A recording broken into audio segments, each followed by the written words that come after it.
On this episode of the Turnbuckle, William Regal has an out clause in his contract, Eric Young is set for a WWE return, and Cody Rhodes is back to normal training after his pec surgery. Also, I'm live right now on this very YouTube channel, so go over and see me. In the meantime, we're going to hit an insane elbow into some wrestling news because it's time for the Turnbuckle.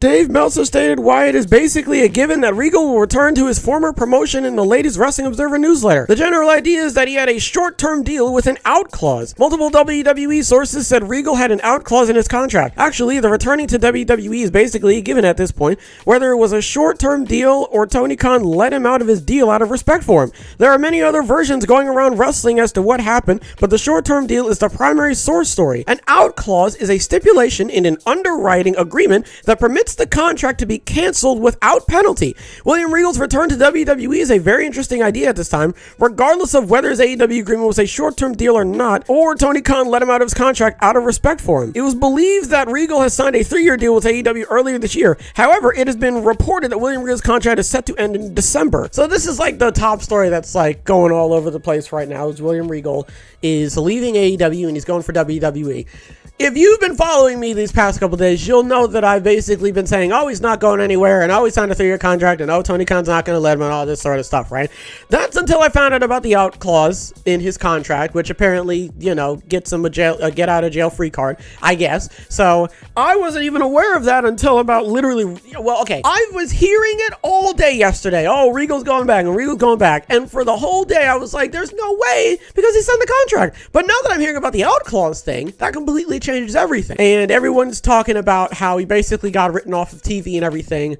If I feel like that was going to happen anyway, I don't know though. You know what I mean? Because now with everything that we know, it's like, okay, well, was that always the plan? Was Regal always going to get Pearl Harbored by MJF? Was that always going to happen?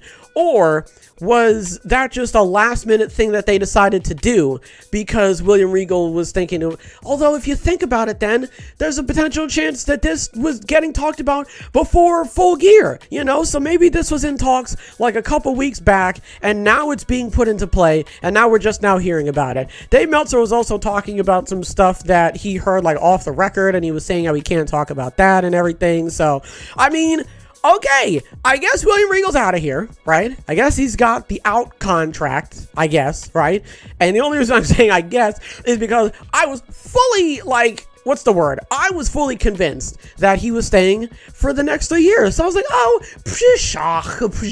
you know, apparently it's way. So I guess we're just going to have to wait and see when he shows up. Next, we're going to be talking about Eric Young and how he is set for a WWE return. PW Insider has confirmed with multiple sources that Eric Young is set to return to World Wrestling Entertainment. However, there's no official word regarding his date. I know that was like super short and everything, right? But listen, I want to talk about that. I feel like Eric Young, it's giving me a Tony Khan bloated roster vibe. Where is he gonna go? If he goes to NXT, what is he gonna do? He can't really go to the main. Listen, I love Eric Young, okay? I don't know enough about the guy, but I'm not gonna sit here and slag him off for like no good reason. Were they even tagged? That was a long time ago, okay? That was a very long time ago, and that was when I didn't even watch wrestling. Like that's when I wasn't even like, I didn't even have my eyes glued to wrestling. Because I was in like the, what's the word? That was in like the heyday of NXT when everything was just absolutely, you know, sunshine and rainbows and stuff, and I wasn't necessarily watching it to like the fullest extent. Eric Young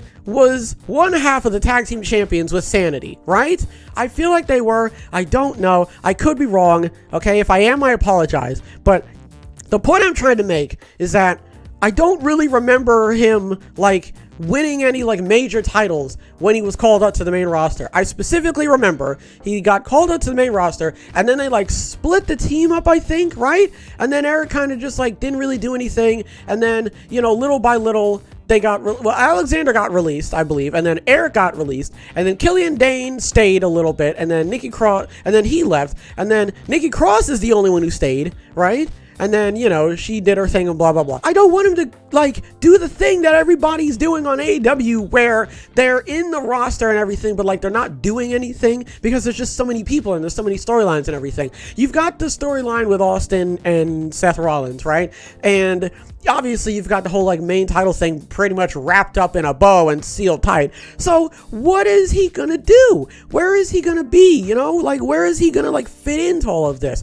I don't want him to come back if he's just gonna, you know, I don't know, get like slotted in. I feel like he was doing a lot better on Impact. He was getting featured a little bit more, but let's be honest, I don't watch Impact, so I don't know. So if for any of you who do watch Impact, feel free to let me know what exactly he's doing and everything. But other than that, I mean, yeah, man, it worries me that he's going to be on the main roster or NXT or anywhere, and he's not really going to get featured much. But then again, I don't know. Okay, I can't see it in the future, so who knows? Only time will tell, and we'll have to wait and see what WWE actually does with him. Finally, we're going to be talking about Cody Rhodes and how he's back to normal training after his pec surgery. According to Dave Meltzer on the Wrestling Observer newsletter, Cody Rhodes is recovering at a solid pace. In fact, he's back to normal when it comes to his training regime. Cody Rhodes' recovery is going well. He's been working heavily with top-level trainers to put on size and strength and hit 240 pounds legit, which may be the thickest he's been in his life. He's back to normal when it comes to his ability to train and left. No word when he'll return, given it makes sense for it to be a surprise. Cody Rhodes hinted at making his return during the Royal Rumble match next year, but nothing is confirmed as of yet. I kind of like that we follow the entire journey of Cody Rhodes getting injured and then Cody Rhodes doing the physical therapy and then Brandon Rhodes saying, I'm not a doctor. Cody Rhodes is now going back to like the full training and everything, which is good. I've noticed that that's a pattern. So they get injured and then they train and then they end up being like 2 times bulkier than they used to be, which is great. I feel like they're kind of saying it without saying it that he's going to be back at the Royal Rumble. That is for someone like Cody Rhodes, that's a perfect time to come back, because at that point the story pretty much writes itself. You know, he got written off. He can yell at Seth, you know, for being like, hey, you bastard. I kind of want Cody to be in a championship match.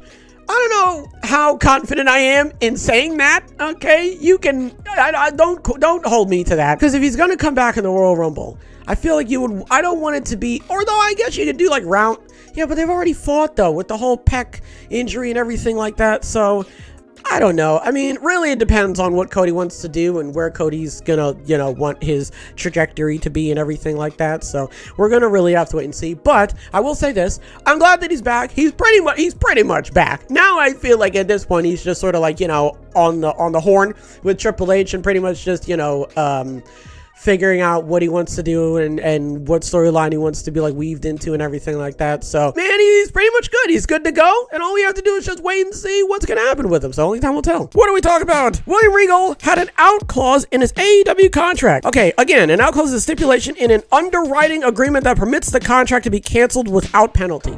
So that pretty much says if William Regal wants to get the hell out of there, he's allowed to get the hell out of there. I literally did not know about this until like today. I was again under the assumption that he was there for 3 years and Tony Khan didn't want to let him go and yada yada.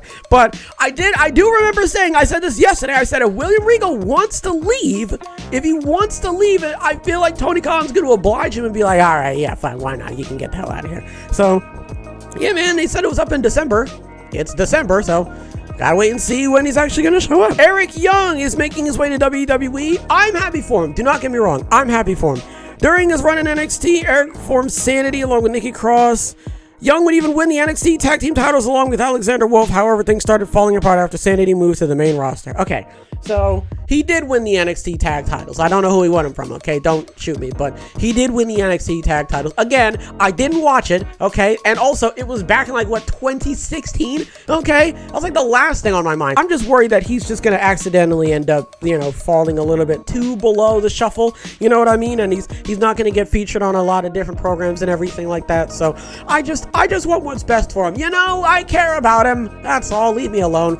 And Cody Rhodes is back to training at 100%, which I'm happy to hear about. I'm sure everybody's happy to hear about that. They're not giving us a confirmed date on when he's going to be back, but I assume it's going to be sometime around Royal Rumble, which makes a lot of sense because, you know, they said they wanted it to be a surprise and everything, which again, I think is hilarious because like, we're not telling you, okay, so that's Royal Rumble then. We're not going to say it's Royal Rumble, you know, so it could not be Royal Rumble. We don't know. We have to wait and see. So only time will tell, all right? I know I say that a lot, but that is literally like the you know, crux of half of these news stories. So folks, that's going to do it for this episode. I should be live right now. I should be streaming right now. I'm playing Wrestling Empire. I'm going to be live until 7 p.m. So come on over and see that. Hopefully everybody has a wonderful tonight and a wonderful tomorrow. And as always, big hugs all around.